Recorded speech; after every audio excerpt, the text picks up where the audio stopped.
Every time you will be looking for a load, most of the time there will be more than one option to choose from.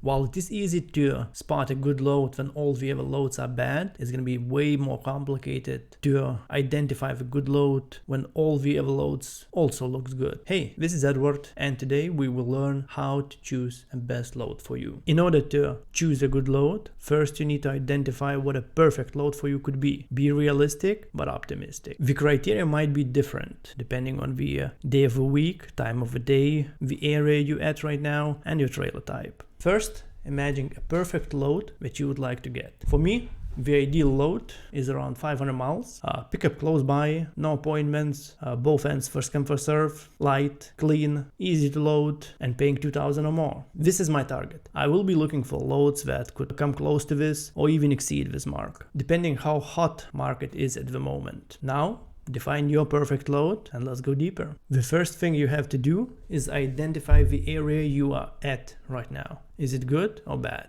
How many loads are available? The more loads, the better are the chances to find a good one. If there's only a few loads, you have to adjust your expectations. Be realistic. It doesn't matter what you think they're supposed to pay for your service. If there's no loads in this area, it will never pay as high as the one with a huge amount of loads. Supply and demand. Just like real estate, the exact same house will be way more expensive in the high demand area than the one in the area nobody wants to move in. So, you identified the area, let's go to the next step. Day of the week.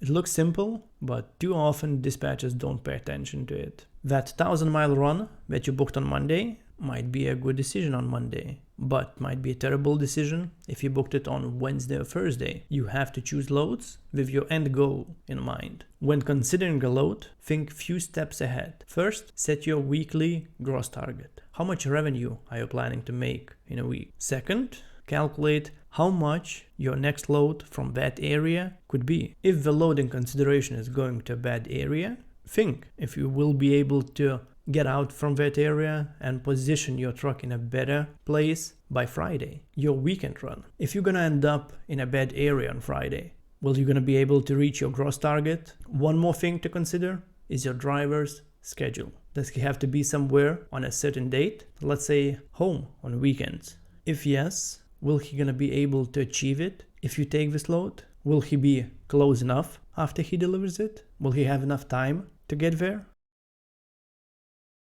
Time of the day is as important as day of a week. When your truck is empty at 8 a.m., your criteria for a good load is totally different compared to a truck that's ready at 3 p.m. In the morning, you can look for any load. Late afternoon, not so much. If your truck is ready late afternoon, you should be looking for a short run, for example 100 or 200 mile distance, so you are still able to deliver the next day in the morning, or 700 or 800 mile run to make a delivery day after tomorrow, but still in the morning. If you take a load that's delivering next day in a late afternoon, you're gonna have way less options to choose from next day. Time of the day mostly affects the distance your truck can do in a day. Your target is to maximize the potential gross income per day and to position your truck in a best area for your next reload. You see a load that has a bigger rate than all the others? Pay attention to the area it is going to. If the area is good, it is an easy decision. You have a potential winner here. If the area it will be delivering to is a bad area, you're gonna have to make some calculations. How much you're gonna be able to get for your next load from that area? What day of the week you're gonna be making a delivery there? Will you be able to get to a better area by Friday? How much you're gonna be able to gross till you get to the better area? Will you be able to reach your weekly gross target if you're gonna go there? Simple calculation should look like this. Take a rate from this load, add it to a next potential load from that area, divide the miles of this load and your next potential load, and see what you get. Will you be happy with the result? It is really important to have realistic expectations for your potential reload from that area. Otherwise, the result you're gonna get is too inaccurate.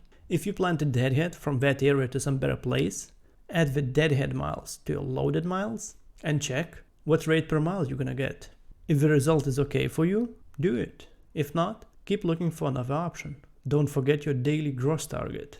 Calculate the gross for this load and your possible reload. Divide it by the days you're gonna need to complete it, and will you hit your target? If you're close to your number, you might be okay. If too far apart, you might want to look for other options.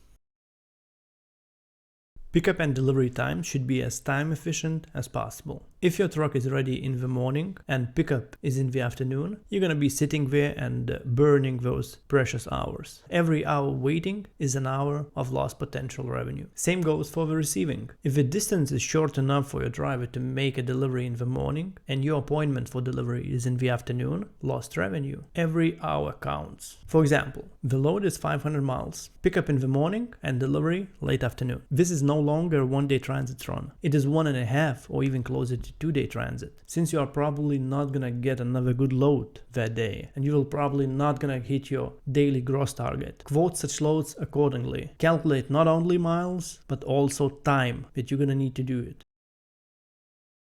Always look for a commodity that is easy to load, clean, not labor intensive, and doesn't have strict appointments. Food products almost always go by appointment, and if you miss it, the consequences might be really bad. Rescheduling new appointments might be time consuming. On the other hand, industrial commodities like plastics, metals usually don't have such strict appointments. You might have to wait a bit if you miss it, but nothing too major. Some products like recycled materials, trash, cow hides, carbon black and similar might leave your trailer dirty and stinky. You will need a trailer washout, and that's extra expenses. Every little piece of information about the load is supposed to add or detract value for you. The more value it adds, the easier it is to make a decision. The more load options you have, the harder it is for you to choose if you don't have that perfect load identified yet. Learn geography. You have to know where every state is located at, who does it neighbor with, and where the major cities are located. And also, of course, abbreviation of the state. Know the states you are most willing to go. Always check the map to see how easy or complicated the route to the destination will be. Not all miles are the same. Always remember how your ideal load looks and aim higher. That's it for today. Let me know in the comments, how do you choose a good load? And also if there's a topic you want me to cover. If you liked this video, hit like, subscribe. It will really help the channel and you will not miss a video next time. Full disclosure, we are a dispatch service company, so shoot us an email if you think that we can help you, and we will see if we can. See you next time.